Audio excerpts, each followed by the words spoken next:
میری طلاق یافتہ پھوپھو مجھ سے بجلی والی مشین کی ڈیمانڈ کر رہی تھی۔ میں نے صاف صاف منع کر دیا۔ رات کو میں نے پھوپھو کے کمرے میں جھانک کر دیکھا، میرے تو ہوش ہی اڑ گئے کہ پھوپھو تو۔ میرا نام ارسلان ہے۔ میری عمر اس وقت 18 سال ہے۔ ہم لوگ 3 بہن بھائی ہیں۔ وہ دونوں مجھ سے چھوٹے ہیں۔ میرے بابا ایک پرائیویٹ اسکول میں ٹیچر تھے۔ ابھی ان کی عمر زیادہ ہو گئی ہے تو اسکول والوں نے بھی ان کو نکال دیا ہے۔ اب آپ کے بس کی بات نہیں ہے تو اب ساری ذمہ داری گھر کی میرے اوپر آ گئی تھی۔ میرے بابا کی ایک ہی بہن تھی جو کہ میرے بابا سے تقریباً 20 سال چھوٹی تھی۔ بابا نے اس کی شادی بڑی دھوم دھام سے کی تھی، کیونکہ میرے دادا کی بھی یہی خواہش تھی کہ میری ایک ہی بیٹی ہے اور بہت لاڈلی ہے، اس کی شادی میں کسی بھی قسم کی کمی نہیں رہنی چاہیے۔ میرے بابا نے بہت ہی اچھا لڑکا تلاش کیا تھا میرے پھپھو کے لیے، اور پھر ان دونوں کی شادی ہو گئی تھی۔ وہ دونوں بہت ہی خوش تھے، لیکن کچھ عرصے بعد دونوں میں معاملات کچھ بگڑنے لگے تھے۔ میری پھپھو کی جو ڈیمانڈ تھی وہ ان کے شوہر پوری نہیں کر رہے تھے۔ حالانکہ ایک جوان لڑکی کی خواہش ہوتی ہے کہ شادی کے بعد جو بھی چیز اسے چاہیے ہو اسے ٹائم پر بھی ملے اور زیادہ بھی ملے، لیکن میرے پھپھا اس چیز کو بالکل بھی توجہ نہیں دیتے تھے۔ انہیں اپنے کام سے کام ہوتا تھا اور وہ پھپھو کی طرف زیادہ دھیان نہیں دیتے تھے، اس لیے پھر وہ بہت زیادہ اداس بھی رہنے لگی تھی اور ان کی طبیعت بھی اکثر خراب رہتی تھی۔ میرے پھپھو نے بابا کو بھی کئی بار بتانے کی کوشش کی تھی۔ بابا کہتے کہ دیکھو، یہ بات تم اپنے شوہر سے خود کرو۔ اب اس چیز کے لیے اگر میں انہیں کہوں گا تو تمہاری معاشرے میں کیا عزت رہ جائے گی اور لوگ تمہارے بارے میں کیا سوچیں گے، اور تم اپنے بھائی کے ساتھ کس طرح کی باتیں کر رہے ہو۔ میرے پھپھو نے کہا کہ مجھے اس چیز کی کوئی شرم نہیں ہے۔ اب اگر میں زندہ ہی ایک چیز کے سہارے ہوں، اگر مجھے وہی نہیں ملے گی تو میں کیا کروں گی؟ میں ایسی زندگی سے تو مجھے موت بہتر ہے۔ اب یا تو آپ میرا انتظام کروا دیں یا پھر مجھے اپنے گھر واپس لے جائیں۔ جب میرے بابا نے یہ بات سنی تو وہ بہت دکھی ہوئے تھے کہ اب ان کی پھول جیسی بہن پر طلاق کا دبا کیسے برداشت کر سکیں گے۔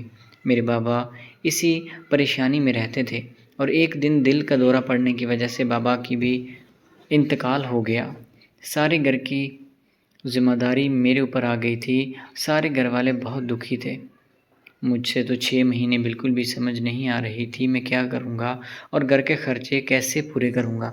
گھر کی ذمہ داری اب ساری میرے اوپر آ چکی تھی۔ میری عمر اس وقت صرف 17 سال تھی۔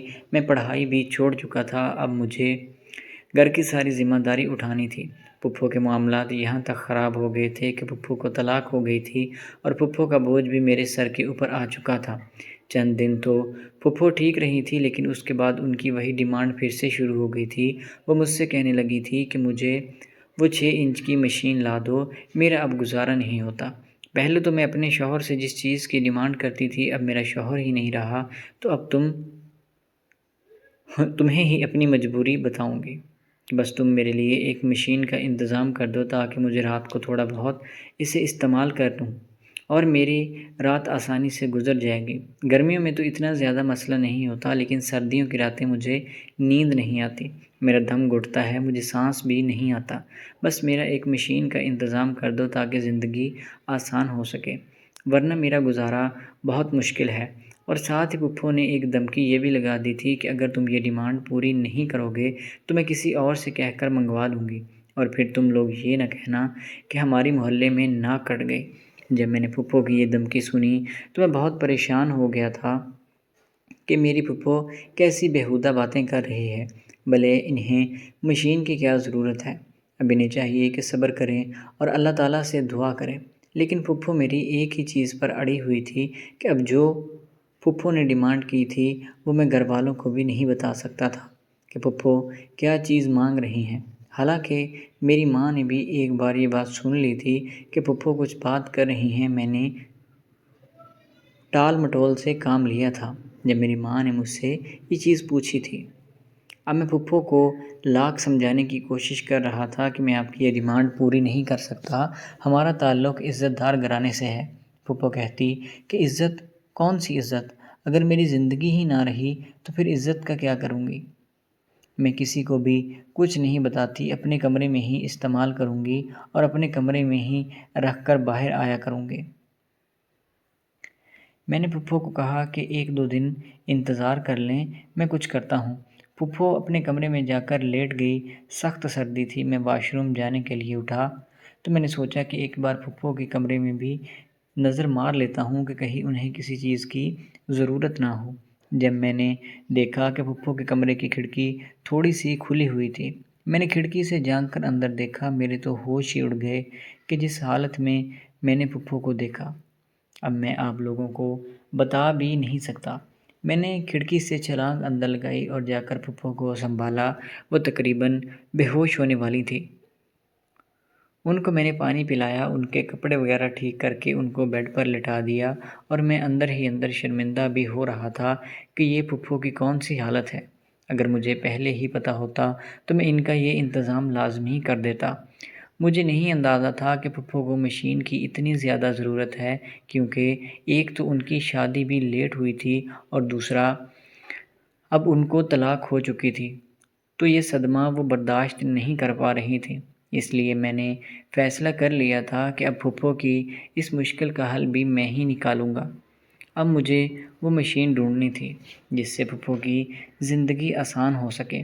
اگلے دن میں نے پھپھو سے ساری بات کی کہ دیکھیں، میں آپ کو مشین لا کے دوں گا، لیکن آپ نے کسی کو بتانا نہیں ہے اور اسے استعمال کر کے اپنے کمرے میں ہی رکھنا ہے۔ میں نہیں چاہتا کہ میری وجہ سے آپ کی بھی بدنامی ہو اور ہمارے پورے خاندان کی بھی۔ پھپھو مان گئی تھی۔ میں نے پیسے اکٹھے کیے اور 2 دن کے اندر اندر میں نے پھپھو کی مشین کا انتظام کر دیا تھا۔ میں نے وہ مشین لا کر چوری چھپے پھپھو کو تھما دی تھی۔ پھپھو وہ مشین پکڑتے ہوئے بہت خوش ہوئی تھی اور مجھے دعائیں دینے لگی تھی، کہنے لگی تھی کہ تم نے میرے لیے جو کیا ہے وہ آج تک میرے شوہر نے بھی نہیں کیا۔ میں ساری زندگی تمہاری احسان مند رہوں گی۔ میں نے کہا کہ پھپھو اب اس مشین کو میرے سامنے استعمال کریں تاکہ مجھے بھی اندازہ ہو جائے کہ آپ کو اس کا فائدہ ہو بھی رہا ہے یا میں مشین چینج کروا دوں گا۔ پھپھو نے فوراً سے وہ مشین پکڑی اور اپنے منہ میں لے کر سانس اندر کو کھینچنے لگی۔ دیکھتے ہی دیکھتے پھپھو کی طبیعت بہت بہتر ہونے لگی تھی۔ دراصل وہ مشین انہیلر تھی۔ میری پھپھو کو دمے کا مسئلہ تھا تو سردیوں میں ان کا مسئلہ زیادہ ہو جاتا تھا، انہیں انہیلر کی ضرورت ہوتی تھی جو میرا پھپھا انہیں لا کر نہیں دے رہا تھا۔ اب میں نے پھپھو کو انہیلر لا کر دے دیا تھا جس سے وہ بہت خوش تھی اور ان کی ضرورت پوری ہوتی تھی اور پھر اپنی جگہ پر رکھ دیتی تھی۔ اس سے ان کی طبیعت بہت بہتر ہو رہی تھی۔ رات کو نہ ان کی گھٹن ہوتی تھی اور نہ ہی سانس کی کوئی پرابلم ہوتی تھی۔ تو دوستو، امید ہے کہ ویڈیو اچھی لگی ہوگی۔ اگر ویڈیو پسند آئی تو ہمارے چینل کو سبسکرائب کریں۔ ملتے ہیں